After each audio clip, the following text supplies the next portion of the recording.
Hello, hello, hello. Christine Renee here.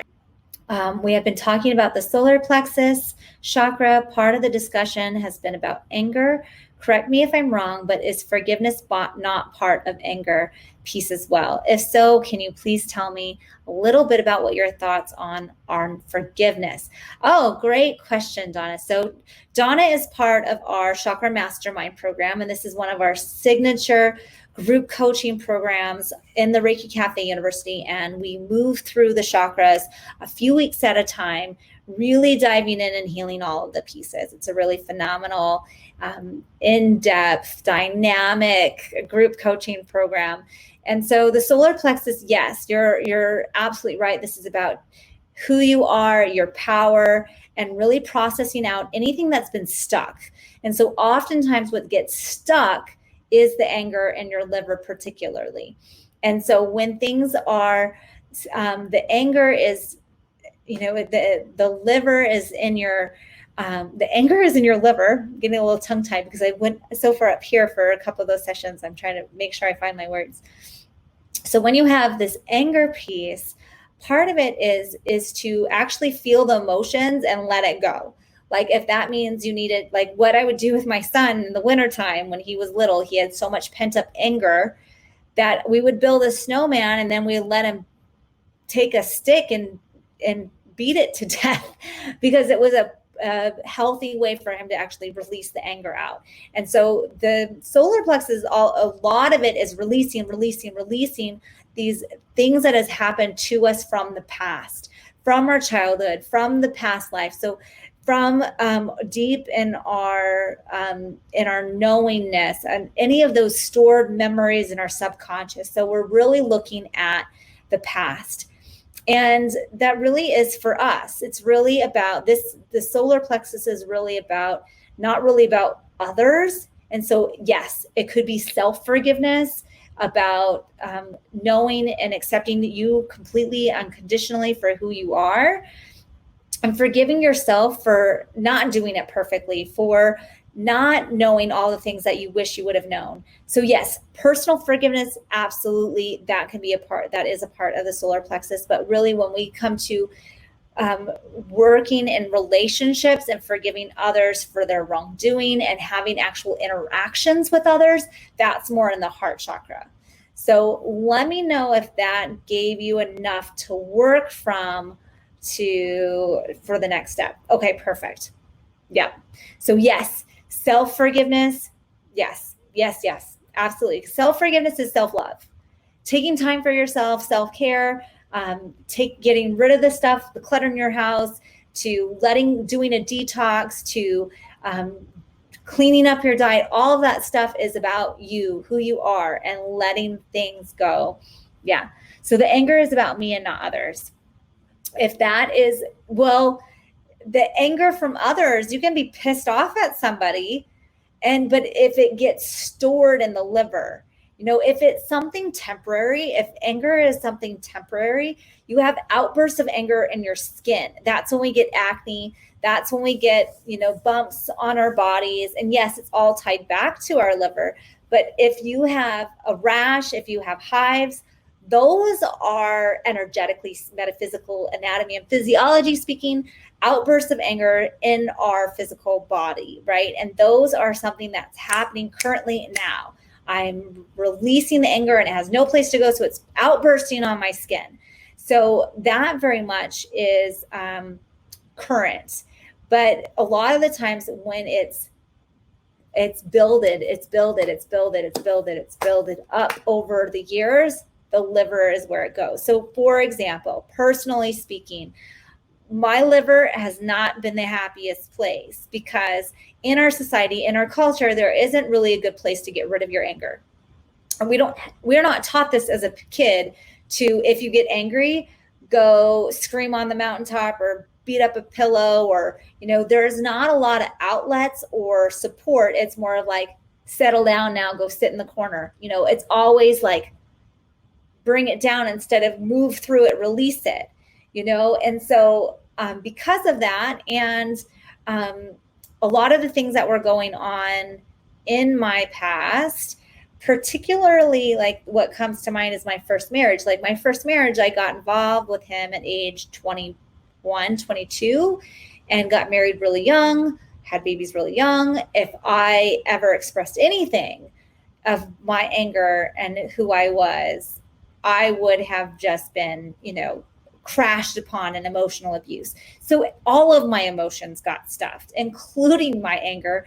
And then as the relationship was coming to the end, I would be having outbursts of anger because I was so mad, right? But it did some overall damage to my liver to the point where even now, 35-ish years later, I'm still having like my body isn't processing the things that it should be very well. And so this is when, in your solar plexus, you dive deep. Have I processed all of the anger out of that situation? Have I looked at it at different angles and going, where's the energy still stuck? Has it compounded some other areas? Am I angry at my body for always being sick, for always not showing up for me in the right place? And then really looking at, well, okay, that's a phrase that I see I'm using a lot. My body is broken or whatever it might be, and that pisses me off that I believe that my body is broken and I'm angry at God for giving me a broken body. There's anger in that, right? And so we need to process that and really start to look at the underlying limiting beliefs of what is going on when we tell ourselves our body is broken. Are you following me? Do you get that? Like that's it's kind of a mouthful in this kind of format. Yes. So it's a process. And so when our organs have been compiled, like if people have kidney issues, it's fear. The liver is anger. Stomach is processing. So yes, it's the lotus, it's the peeling off of the onions and taking off the layers so we can get to the true essence of who you are, fully in your power and in your divine presence of being centered in who you are. So we can definitely talk more about that on the coaching call next week if you have more questions, but feel into that over the weekend, see how you feel, and know that if that is going to throw rocks in the river or writing angry messages on the rocks with a Sharpie and then throwing it in the river or throwing it down a hill or wherever, where it's safe, you need to go to a place that's safe to peel off the layers of the onion that have been, quiet. Just be quiet. Just be quiet. Don't do anything. Don't ruffle feathers. Like, we are ingrained in this, especially as women, not to be upset, not to be expressive, not to be, then we just become bitches, right? So there's this cultural identifying factor of being labeled if you get angry and you're a woman, or there's different labels if you're a man and you get angry. So we want to make sure that you're doing this in a safe way, that you're processing it through, and then really letting it go, like not holding on to those emotions as they come up. We're moving them through, releasing them, letting them go. We did the burning exercise in the group. What was that, 2 weeks ago, where we wrote the angry letter and then lit it on fire. That's another great exercise. Whatever it is, it's about releasing, feeling the emotions and releasing. Yeah, letting it go is the hard part. Absolutely, you're right. Letting go is the hard part. So what can you do to help you physically feel the letting go? And maybe that is getting rid of some of the stuff. It's more of like your inside is a reflection of the outside. Your outside is a reflection of the inside. So if letting go of things on the inside is really difficult emotional wise, start clearing out stuff on the outside. And when this starts clearing out, it's going to be easier on the inside.